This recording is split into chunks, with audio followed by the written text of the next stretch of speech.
Sofia, someone's here for you, Iha, sabi ng tita Rose niya. Sino po, tita? Tinatamad na tanong niya habang nakadapa sa kama. Hindi na siya masyado naglalabas mula nang imbitahan siya sa presinto mahigit 1 buwan na nakalilipas. Hindi sa nagtatago siya o ano paman. Gusto lang muna niyang mapag-isa. She felt drained. Kahit sa universidad ay hindi na rin siya gaanong nakikahalubilo sa mga kasamahan. Wala siyang ginawang masama kaya panatag siya na malalampasan niya rin ito. Hindi lang niya maiwasang kabahan kahit alam niyang may mga taong nakabantay sa seguridad niya. Sir Well, napabalikwas siya ng bangon pagkarinig sa pangalan ng binata. Her heart felt like it just leapt from her chest. How she missed him. Pero ayaw niyang gumawa ng first move upang tawagan at kausapin ito. Her pride and style didn't permit her to do so. Ruel, anong ginagawa niya rito? May nangyari ba? Nagmamadali siyang tumayo at sinipat ang sarili sa salamin habang sinusuklay ng mga daliri ang nagulong buhok. What will I tell him, Iha? Nagkunwari siyang hindi napansin ang pagngiti at kuryosidad sa mga mata ng tiyahin. I'll be downstairs in jiffy, tita. Pinanahon niya ang sarili bago bumaba ng hagdan. She didn't want to look very excited pero nasasabik na siyang makita uli ito. Halos 2 linggo na nang mula niya itong makita. Naging abala di umano ito sa mga nagdaang araw sa trabaho pero hindi nito nakakalimutan tumawag palagi para kamustahin siya. Halos takbuhin niya ng pababa ang hagdan pero napasimangot siya sa natatnang eksena. Ruel and Adriana were talking and laughing. Muntik nang tumaas ang isang kilay niya nang bahagyang hampasin ng pinsan niya ang braso ng binata nang may ibinulong ito rito. So much for missing him terribly. Mukhang baliwala lang dito kung hindi siya bumaba. At ang Herodes mukhang hindi naman siya ang pinunta roon kundi ang pinsan niya. Tumikim siya upang ipaalam sa dalawa ang presensya niya. Oh, there you are, Sofia. Palabiro pala itong si Ruel. I think I like him. Casual na sabi ng pinsan niya habang nakangiti sa binata.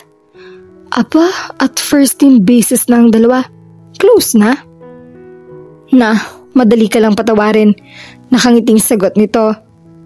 Seriously, Ruel? Akala ko nung una ay masyado kang seryoso at hindi palang ngiti. I didn't expect you to be very entertaining. I'm sure he is. Sagot niya bago pa ito makasagot.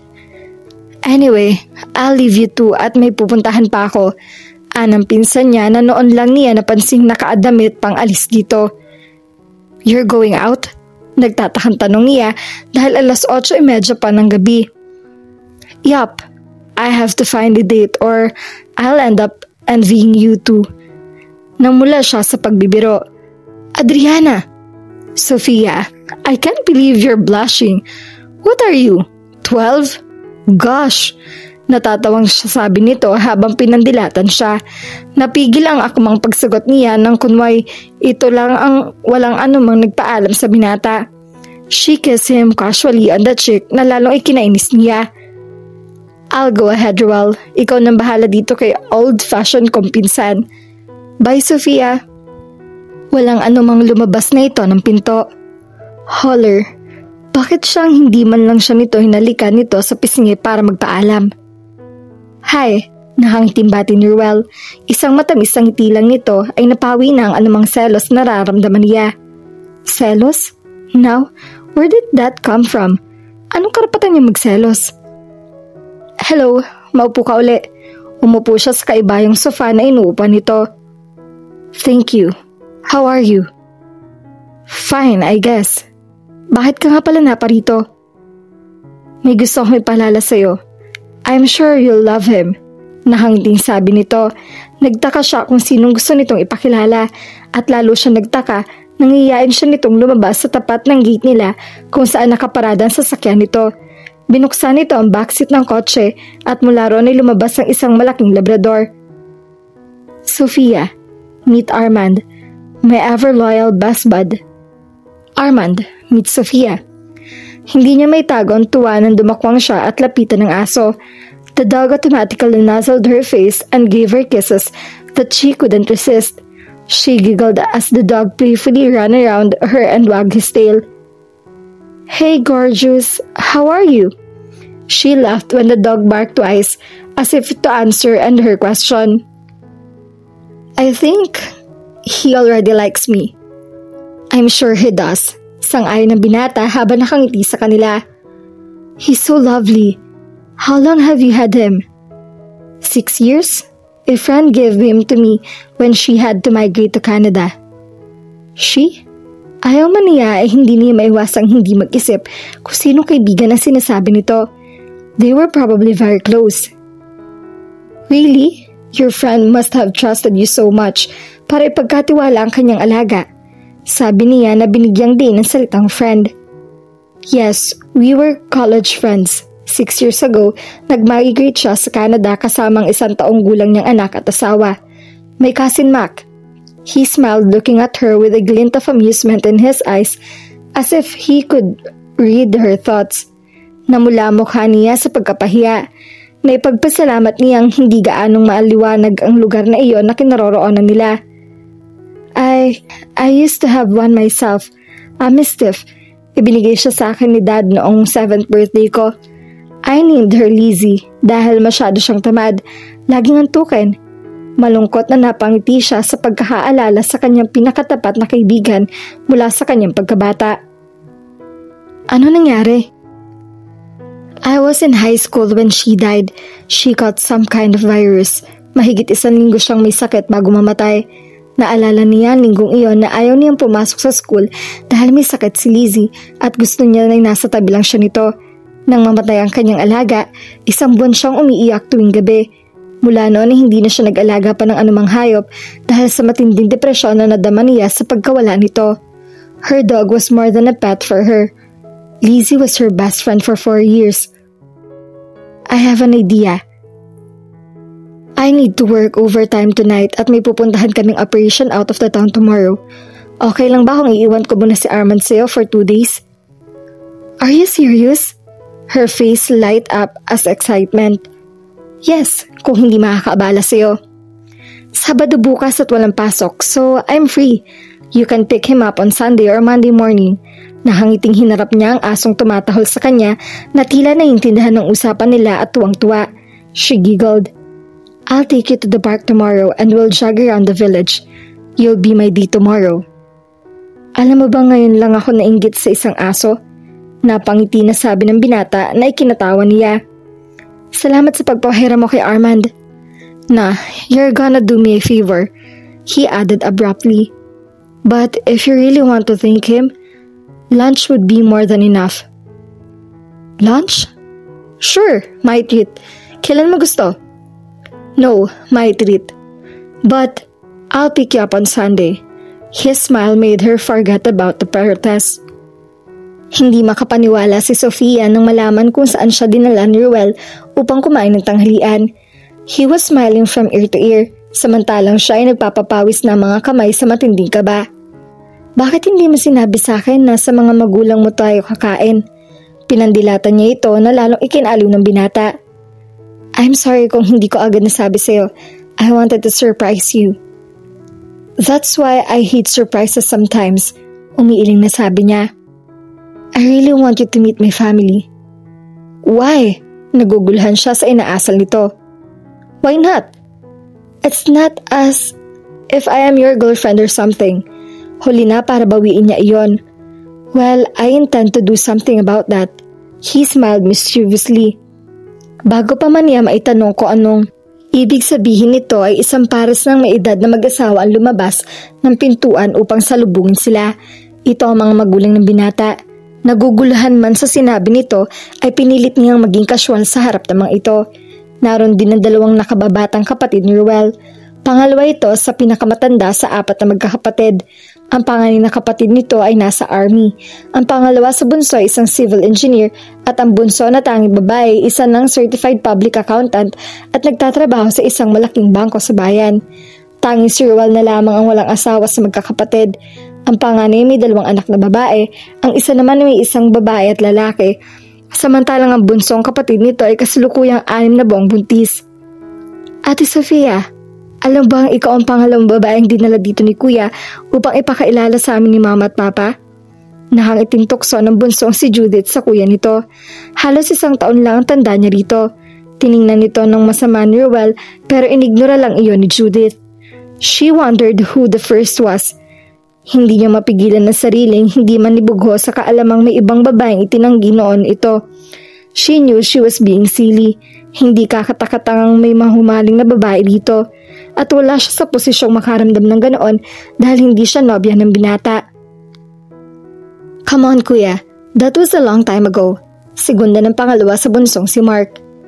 You really won't make me forget that, will you? Naniningkit ang mga matang babala nito na tila baliwala sa mga ito. It was fun. Di ba tama ang sabi sa inyo ni Papa noon? Someday, tatawanan na lang unang pakabago ng pag-ibig. Panggagatong pa ni Mark na nagpapautal sa kanya dahil sa takot sa kuya nito. Her name is Josephine Ibanez. Magandang babae, matalino, sexy, galing sa isang mabuting pamilya at higit sa lahat ay napakabait na babae. Judith smiled sweetly at her brother whose lips tightened. Di ba kuya? She was dying to hear that but... Ang problema lang ay teacher ni kuya si Miss Ibanez noon at ang mas malaking problema ay 31 na si Miss Ibanez. Si kuya naman ay first year high school. Sa puntong iyon ay nagtawanan ng lahat habang naiiling na nakangiti si Ruel. Ruel smiled at her, marahil para pagtakpan ng pagkapahiya. Si Miss Ibanez lang yata ang alam kong iniyakang babae ni kuya. Natatawan dagdag ni Mark. Oo nga, nung araw na ikakasal siya sa nobyo nito.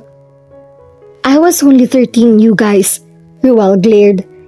And you swore that you really loved her and no other woman could replace her in your heart. Pero 2 buwan pa lang ang lumipas ay may pinopormahan ka ng transfer sa school nyo. So much for falling madly in love, kuya. Dagdag ni Mark na ikinatawa nilang lahat. Maging siya ay hindi mapigilang makitawa sa masayang tuksuhan ng mga ito.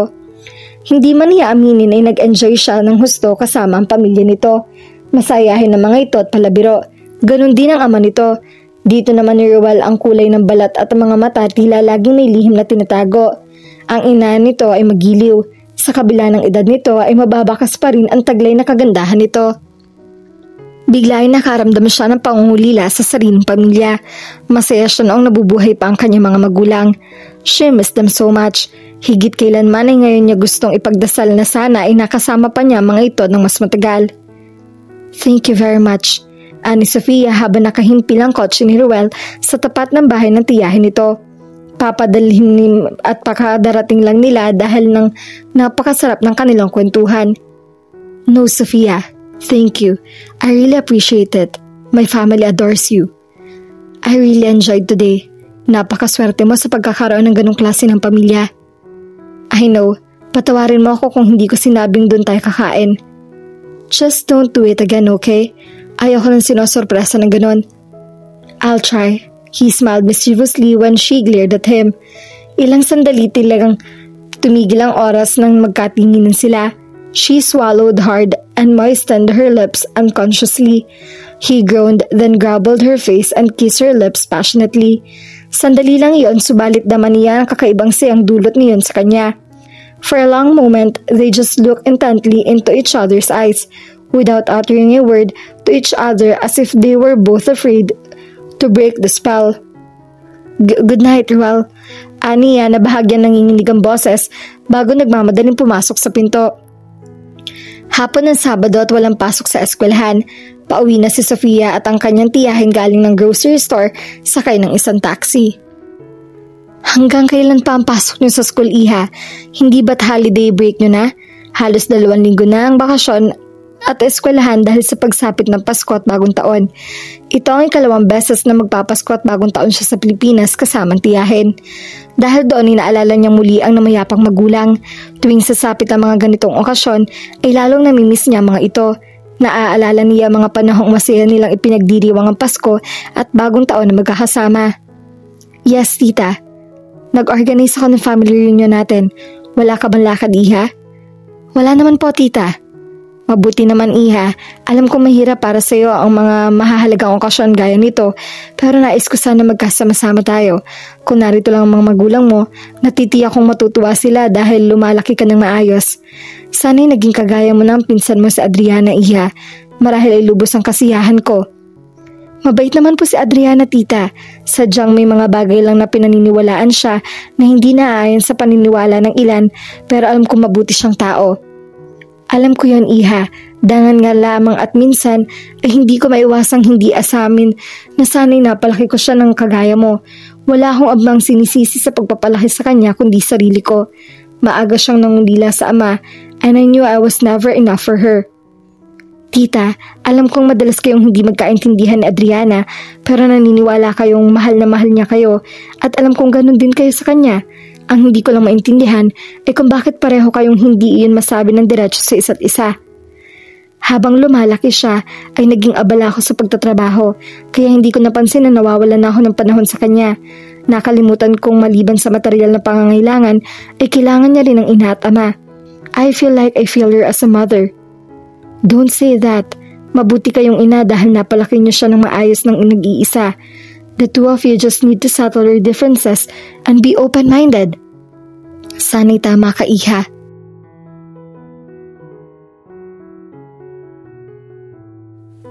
At dito na po nagtatapos ang ating kwento. Sabay-sabay po nating abangan ang susunod na kabanata. Maraming salamat po. God bless and stay safe.